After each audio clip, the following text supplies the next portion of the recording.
Right. Well, good morning, Darren. Thanks for joining us today. You having a good time in this hot weather?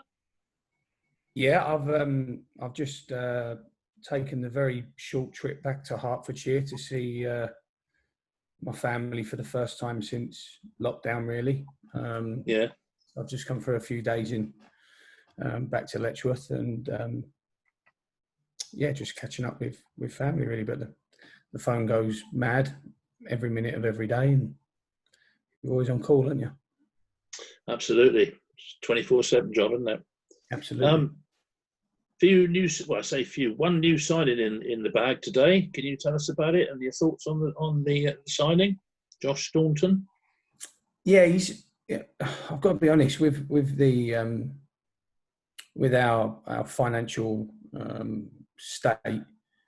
He's really the only player that I've really pushed with Scott, and so I'm delighted that he signed. He's a really good player, smashing lad, really good character, and he's going to give us a lot. And we needed to Bradbury going out the other way just eased that financial burden really by having one in, one out. So when it came to the call, I just thought Staunton was a huge upgrade, and was going to play more games than what Tom probably would have. So Tom wasn't comfortable being cover, which is what he was this year, if we're honest. And wanting to play week in, week out.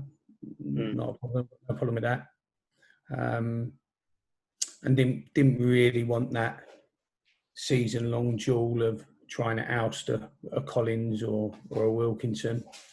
And in all honesty for the lad, I don't think he would have. So I think Staunton is a completely different kettle of fish, and gives us, he's going to be with us for 2 years. He gives us, a good period of time to work with him. I can see him becoming a real leader, a real force in the dressing room over his 2 years. And as you've seen with a few of the clips that Sam shared with everyone, he's a very intelligent footballer, big, strong, athletic enough, but a very intelligent footballer. And he just complements us. Just complements the group so well. I always thought at the end of the season, when I was reflecting on the season, that the biggest disappointments were when, like we went Bromley away. I think we had a back four of Skendi at right back. I think Collins and Bradbury played centre half. I think Romeo Hutton played left back. Such was the state of our injuries. And then Collins got sent off after 20 minutes for tugging someone back. And we ended up with Charlie Lee at centre half, and then the back three at the end of the game was Skendi, Lee, and Bradbury, and it's those games. Wrexham away was another one. Romeo right back, Wilkinson and Collins. Wilco came off after 15 minutes. Skendi had to come on and play centre half, and we scored 3 wonderful goals away at Wrexham, and we give 3 shocking goals away at Wrexham, and it's not having that depth and that quality in central defence that really concern me going into next year. So Staunton was a big addition for us, and I've fought tooth and nail to get him signed in a financial climate where we haven't got any money. There's no money coming into the club. But I really pushed because I believe in him. I really believe in him. So he's a very good signing for us. Really great signing for us. And he's only 24, and of course he's experienced life at the top with Halifax this season. So he's got all the experience you need.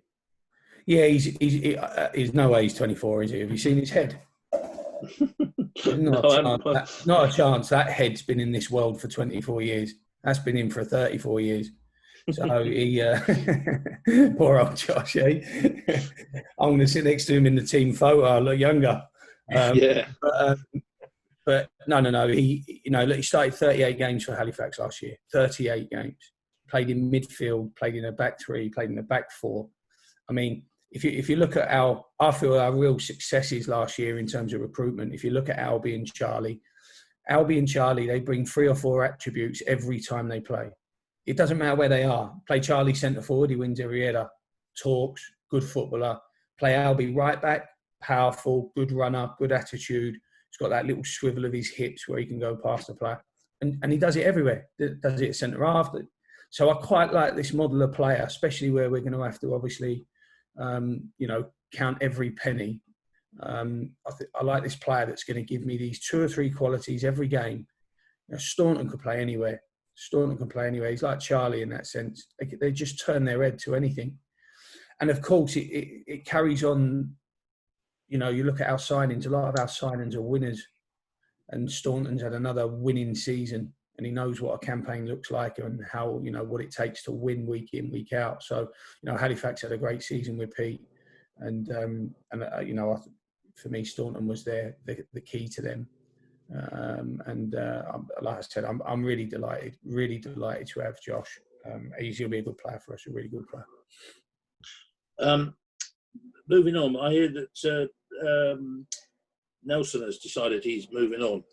Yeah, look, we Nelson's a simple one for me. He's brilliant servant, great professional, one of the best people I've ever worked with, one of the best professionals I've ever worked with. I just thought we probably needed to have a slightly younger goalie next year. We definitely need players, and this isn't necessarily Nelson. It's not Nelson's fault in any way, shape, or form, but we need to try and go with players that have had injury-free records. And unfortunately, he has had some injuries over the last couple of years now, so it's probably allowed him to probably only play 50% of the games. And what we've got to try and do now, we're certainly along that road of a goalkeeper. Another goalkeeper is having a goalie that we know is the likelihood he's going to play 46 games, and he might have to be a little bit, he might have to be in his late 20s or his early 30s. So, but he's a wonderful, wonderful man, Stuart Nelson. I loved spending time with him. If I could afford to have him in the squad, I would have done it, absolutely done it. But we all know that boring, we've got no money quote. So, these are the difficult decisions you have to make. It's the same with Tom and Josh.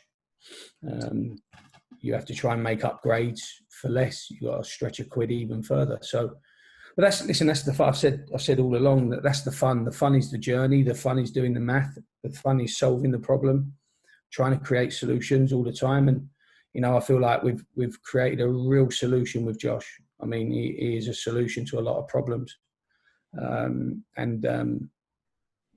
If Nelson's come out and said that, then best, listen, I wish him the very, very best of luck. Anyone that wants to talk to me about Stuart Nelson will get the most glowing of references that anyone can give. Great lad, wonderful lad.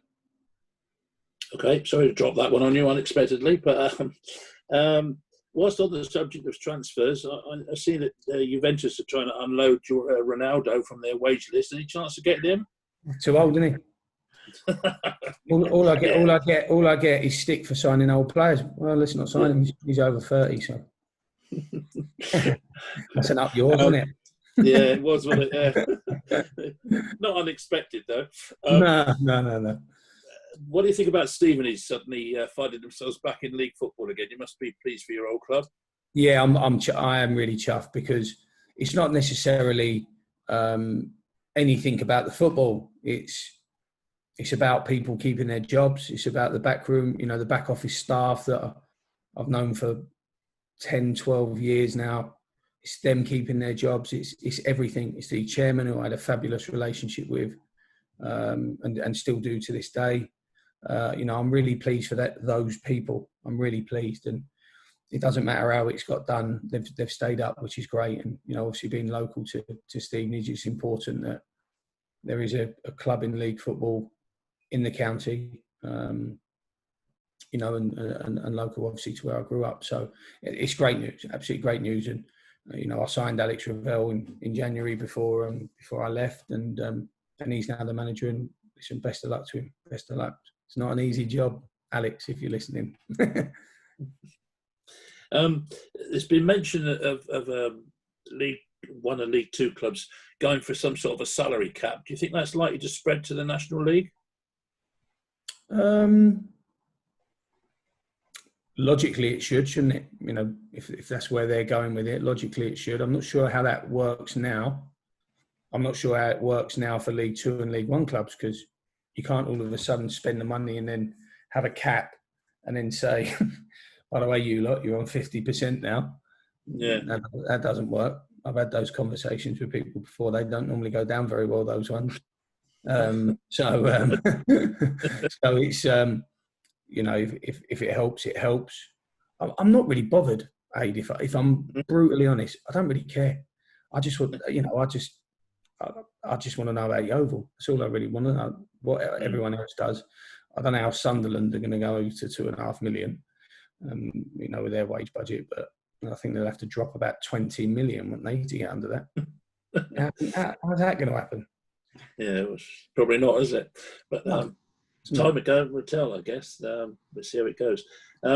Just a couple of, I mean, back to training next week. You know, everything revved up and ready to go, sort of thing. Yeah, it's the week after. It's a week Monday. It's a week Monday. We're going to start, yeah, we're good to go. Just, you know, we're at 14. We're at 14 players. We've still got, you know, a youth team there. We'll have 4 or 5 trialists in every week, like we always have, and we'll crack on. I love pre-season. Pre-season is the best time in any season. No one knocks on your door and asks why they haven't been playing and all of that mumbo jumbo crap that you get during the year. But it's a really good time. I love it. I love working teams hard. I like knowing that you haven't got to preserve them for games. Just get right stuck into getting them fit, conditioning their minds, which is an important thing, especially with our very highly tempered group. You know, all these little things you can do. And the one sort of negative about pre-seasons is the games. That's the only thing. I don't. Every time we play a game, I'm standing there and my backside's clenched tight, worrying if someone's going to get hurt. So I think we lost Wilkinson in a pre-season game last year, and we lost him for, I don't know, 4 weeks, 3 weeks into the season, something like that. And you know, we definitely can't afford for that. So, you know, I see the Football League clubs are starting to play pre-season games, and fans, managers, players, they all read too much into it. It's absolute tosh. It's nonsense.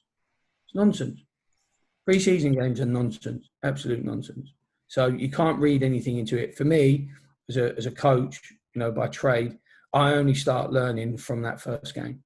That first league game is the only time I start learning. So all of these things you hear about people working on their philosophy and their DNA, I bet you those people working on those things, I bet they're different by October. I bet you. Yeah. I bet you they're doing something completely different.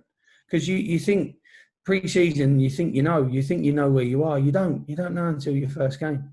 So it's you know, it can be very misleading. It can bring on, you know, over expectations. It can bring on, you know, a lot of criticism at times. But I'll just sit on the side, watch it, pray to the big man that no one gets hurt, and hopefully on the first day we'll have a full quota. I doubt it. Has will the COVID restrictions and all the rest of it put much of a strain on, you know, the hassle of having to comply to all the regulations for training, pre-season training? Nah, I just run them. Yeah. I use it as an excuse for them not to put their boots on for 3 weeks. Yeah. Fair enough. Thank you, Darren. Good. Thanks very much, mate. Appreciate Thanks, that. mate. Hey, Darren, you all right? Hi, pal. So pre-season training starting soon. Have you had time to switch off at all, or you just been non-stop? Yeah, I think we've all had too long to switch off, haven't we, this year? So, you know, it's not been, you know, I don't feel fatigued. I don't feel like I've been through a huge campaign, because we had that big hole in our life, didn't we, for 4 months? So look, we're ready to go. We're in, you know, are we ready to start the season? Of course not. We still got to do some work. Of course we have. But compared to last year, we are to the moon and back in advance. So having Carl there, definitely having Charlie back in the squad, adding Josh with the other lads, and I'm still open to, for a couple that are out of contract, I'm still open, we can still do something with them. So there's lots to do. There's still a very, very fragile state of mind out there financially, and no one really knows where they are and where they stand. Some people have used it as an excuse to say, well, 80-90% of the businesses all around the world are going to cut and cut their cloth a little bit, or tighten their belt a little tighter. Some people are going out there with the mentality of, well, let's take advantage of that, and let's increase, let's really speculate. And I think they're being very brave, because we still don't know when this second spike, in inverted commas, is going to hit. We still don't know if crowds are going to be at 20%, 25%, 50%, or anything like that. So, I think it's a very, very dangerous world. Very dangerous world. And have you got any more ideas of any transfer business, or are you going to wait till pre-season starts and kind of see what your squad looks like? I've got loads of ideas. It doesn't mean we'll be doing anything or something, or but obviously we need to.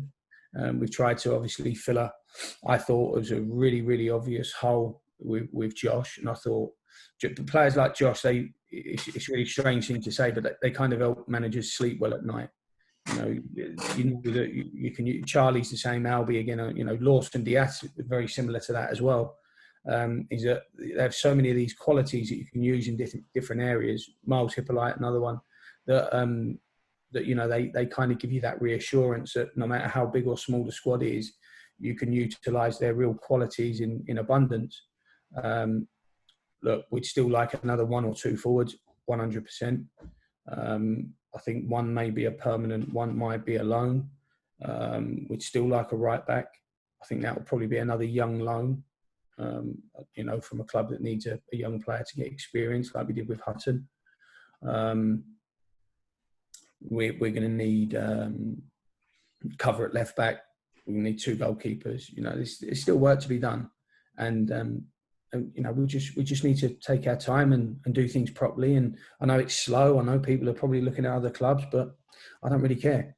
It's when we're ready to go, and when we've got the money, and when Scott feels comfortable and assured that our sort of financial footprint is a little steadier, then we'll make good decisions for the football club. So again, I know I've said this a few times, but Staunton's a really, really good signing for us. Really good signing for us, and I can see his development in 2 years being very good. So no pressure, Josh.